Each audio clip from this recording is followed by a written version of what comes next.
is we are going to add on each strand one of these 8/0 seed beads first before we connect them together. So put one on each side, we'll let those drop down. Now we'll grab our wire, we'll put our ends together. Okay, and I'm gonna start with a bead cap. And as you can see, I have both of the ends of my wire together. And now at this section, I am holding both pieces of wire together, and I am now feeding both wires through the remainder of these beads right now. Okay? And we're not gonna worry about putting this, that it's gonna be exact just yet. We will get there though. Okay, so we'll just let everything kind of fall down, and then we'll do some straightening out in a few minutes. So let's just figure out our pattern. So I think what I'm going to do is I'm going to start with a white, and again, I'm feeding both wires through each bead now. So I'm not going to let these wires go. I'm going to keep them together. So I put on a bead cap. Now I've got a white there, and I think what I'll do is I will alternate a seed bead in between each bead. I think that will be cool. Now, this is what we have. So that ends that run. That's so cool. So cool. Okay, very good. Okay, so we do not need this anymore. Okay, what we do need is we're going to be getting into our dangles here. And we need our findings. And let me stop right there, put the bead stopper on, and give you a measurement. And then we'll fix this right here to make sure that split looks perfect. So let me see here. Okay, guys, let me pull this all the way up. And let's see. Just make sure that I was correct. So your first run is going to be 28 inches of beads. And then our second run here is 4 inches. So this run right here is 4 inches. And I will put that in the description for you. So now what we're going to do is we will coil up. This is what is kind of an important step making a lariat necklace, or any like really super long necklace. Excuse me, is you want to make sure they're coiled so that your beads have movement. Okay, so you do want to go ahead, just, you know, kind of, let me get my bead stopper on here. And so at the split here, what I'm going to do is I am going to make sure that they're all pulled down. So you see what I did is I just kind of put the bead stopper at the end, that last little run where we did our split. I'm holding it right here just to make sure that I don't have any gaps in my beads. And then what I'm going to do is I'm going to kind of somewhat coil them around so that I do not have any gap. Then I'm going to push that bead cap down, just like that. So now that's what you have. You see that? So let me get that right up there for you. So we are still holding these tails together. And basically what we are going to do is I am going to just give them a little flush cut at the end here so they're completely perfectly even. I am going to feed on a 2x2 crimp. I'm using a crimp tube today. So I'm going to feed that crimp on, and again, I'm holding both wires together. Okay, we'll let that drop down. And then we will grab a wire guardian. And holding the wires together, we are going to feed these wires up, both of them, up the whole of the wire guardian, up and around the channel on the top here, what we call the horseshoe, and then get these wires fed down the hole on the other side. And they will both go through with the 0.6 millimeter wire guardians here. Okay, so now I've got those. Let me hold that. Okay, and then let me pull this a little bit. Okay. Now what I'm going to do is, again, both these wires are together. I am going to grab my cha-cha that I started, my dangle that I've already started putting together. Not quite done with it. But again, to save time, and we'll talk about that in 1 second. Let me just get it attached. And I will tell you your measurement. You would just take your last link of your chain. Last link of your chain, and we're going to feed it on this wire. In this case, the last link of my chain is right here because, again, like I said, I've already started putting on my dangles, and I'm going to feed both wires through both wires, there we go, through the last link of that chain. Nope, see, that's not correct either.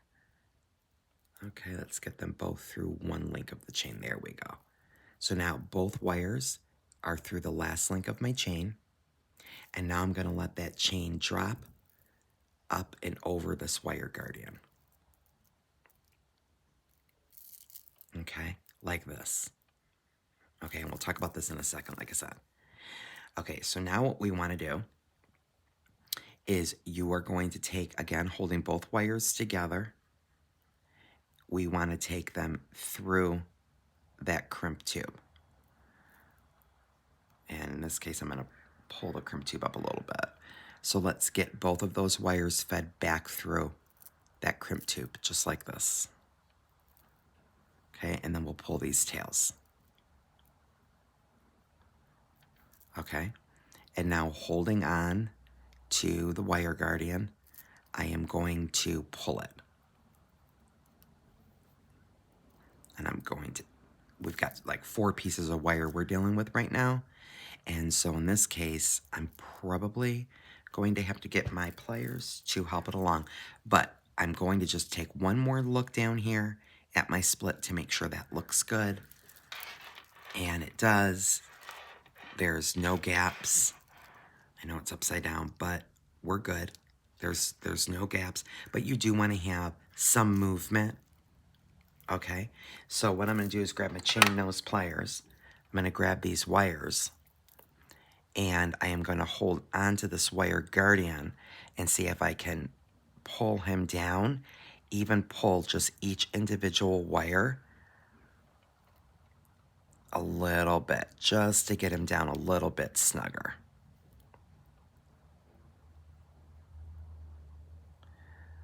So that's sometimes helpful when you just are dealing with like 3 and 4 pieces of wire.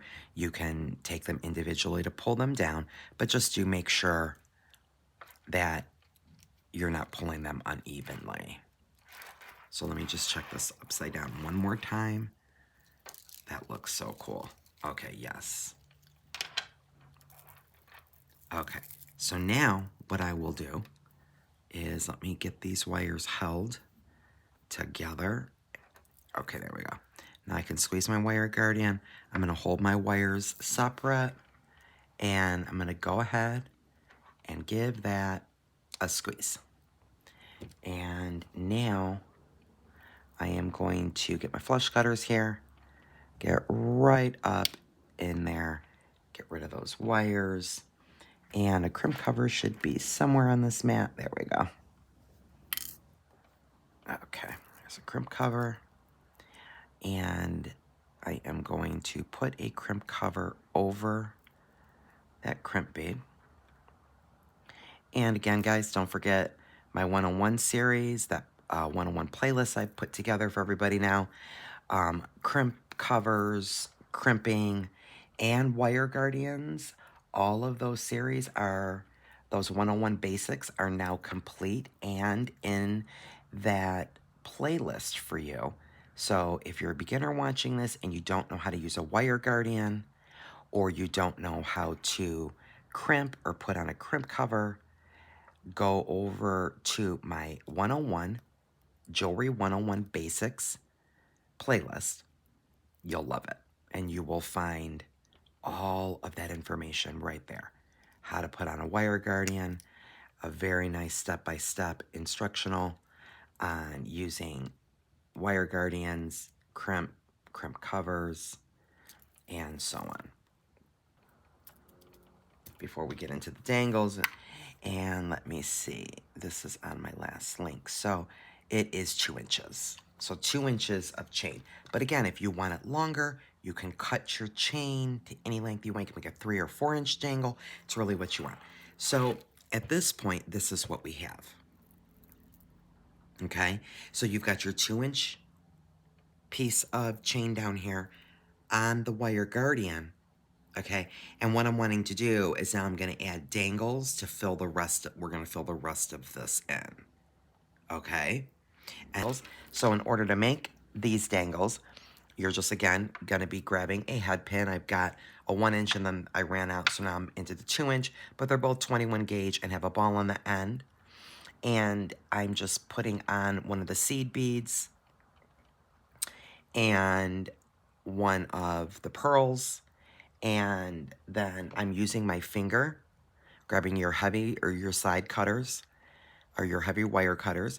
And you just kind of hold the bottom of the head pin. And I kind of just use my finger as a judge, to be honest. You know, and then I cut clipping down. And then you'll grab your round nose. We're just making simple loops for dangles, so we're not going to be really picky on the perfection of making a wire loop or the exact cutting of it. But we just put that head pin in our pliers and we're just going to roll it forward. And now we just made a loop. Okay? So we're just making simple loops. We don't need to get anything fancy today. So we'll do one more and then we'll have 4 more to put on. And then I'll put on this white little rondelle. And you can also make a loop by grabbing your chain nose and putting a right angle. Either way, again, because as you can see, they're all bunched. We're not going to see our loops. We're not being fussy. We don't care. But you could also put a bend on it. And then again, just use your finger as a judge. That's what I do. And I kind of just go, oh, okay, about my finger width there. That's where I'll go ahead and cut it. I grab my round nose. You put your round nose pliers right in the very edge where it's flush. There's no wire at the top sticking over. And you just roll it forward. You can always open and readjust and continue to roll that forward till you've made a loop just like that. And now you see with putting the bend in it, it makes the loop perfectly straight. So either way, we don't care. We're just making a simple loop because we're not going to be seeing these in this cluster. So I'm going to take this one and I'm actually going to add it right here to the wire guardian. And so once you've made all your little dangles, and again, I think I've made a total of 22, you just are going to do just like this. You make your little dangles, and once you make them, you then take and open the loop that you made on the dangle with your chain nose, crank it towards you to open the loop, and then just add it to the chain. And you can add it anywhere you want. So there are really no rules. It's whatever you want. So let's put this one about right here. And then you just close the loop with your chain nose. Now, I will tell you that you're going to want to be really mindful when you are putting your dangles on. You definitely want to be mindful that you are closing your loops properly like that, okay? And if you have to turn it to the side and, hold the bottom of the head pin and somehow, get a hold of it to where you're really closing up that loop, that's a smart idea too. Just a little tip, because depending upon your chain, but my chain is so tiny, you don't want your little dangles to fall off your chain. So do make sure you're securing your loops closed when you are adding them on your chain here. That's what we have at the bottom. So that's, I'm happy with it. I think it looks fine. I love it. It's nice and full. You know, totally cool. So now let me pull all this out of the way and show you guys what we made. I'll give you your final measurements in the description, but I believe we talked about 28 inches here. I think we talked about 4 inches here and then a 2-inch here. So 28 and 4 is 32 and another 2, so it's about 34 inches. So that's really nice. So that'll drop all the way down to about the waistline. So this is a nice, I obviously cannot get that all on the camera, but I can certainly twist it up here. And let me try to get it somewhat in camera for you by coiling it up. So we have the top here, and then we split it right here. And then we have the dangles at the bottom. And I'll hold it up. So we've got the full necklace portion of it here. And then we did our split technique. And then we did these 4 inches right here. And then we finished with the wire guardian. And then we added our little cha-cha dangles there. How cool is that? I hope you guys enjoy that. You know, I had fun. I haven't been designing for a few weeks, so I really had fun putting that necklace together. Hope you guys enjoyed that and learned something. I'll put